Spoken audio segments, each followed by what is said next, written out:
इलेक्शना खुनु कम्प्रमाइज गैया बिथांमोना लावख्रिगुरिनि 22 घरा बीपीएफ सापर्टार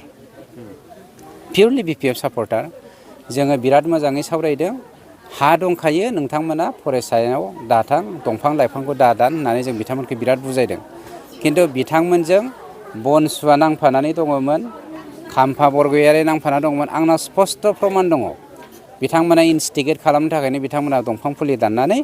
राबार दंफांबो गायबावदों बिथांमोना राबार दंफांखौ सोर हरदों मैया जोंना सासे फरेस्ट डिपार्टमेन्टनि एसेबा क्लियार होदों जे 5 लाख दाल दंफां गायनो राबार दंफां गायनो फांसे दंफांखौथ' नों थाइसेयाव मोना ना राबार दंफांखौ खमब्लाबो नोङो 15 निफ्राय 30 थाखा जायो होमबा 5 लाख दंफाङाव बेसेबां जागोन आरो बेवहाय गायनायनि हाजिरा बेसेबां थांगोन आरो बेवहाय फेन्सिंनि माबाया फैसाया बेसेबां थांगोन खमब्लाबो बियो 60-70 लाखनि माबामोन बियो मोनसे मा होनो प्रजेक्टमोन बेखौ खालामनाया सोर खालामगोन खाम्फामोननि निस्सय आखाइ दं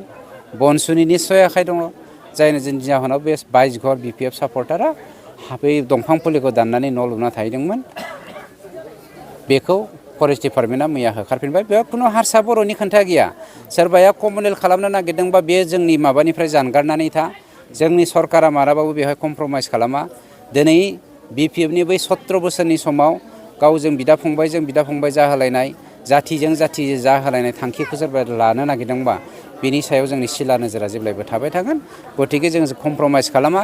सोरहाबा जुदि हा गैया सरकारनो आपिल खालाम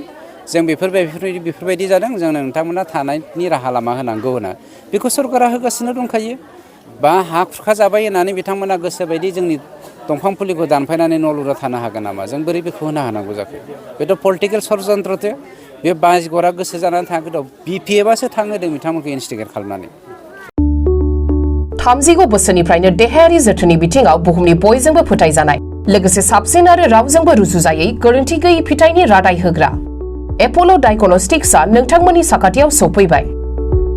बे एप'ल' डायग्नोस्टिक्स सेन्टाराव थैजों सोमोन्दो थानाय गासिबो बेराम कोविड-19 बेराम खि हासुदै आरो गुबुन गुबुन बेरामनि आनजाद खालामनाय जायो नोंथांमोनहाबो आनजाद खालामफैजानो हागोन थंआ जाबाय क'क्राझार टाउननि मालदां बाजारनि साखाथियाव थानाय रिलायन्स पेट्रल पाम्पनि उल्टाथिं रोखायै मिथिनो थाखाय नोंथांमोनहा 6001517103 नाम्बाराव सुलु लानो हागोन एप'ल' डायग्नोस्टिक्स सेन्टार क'क्राझार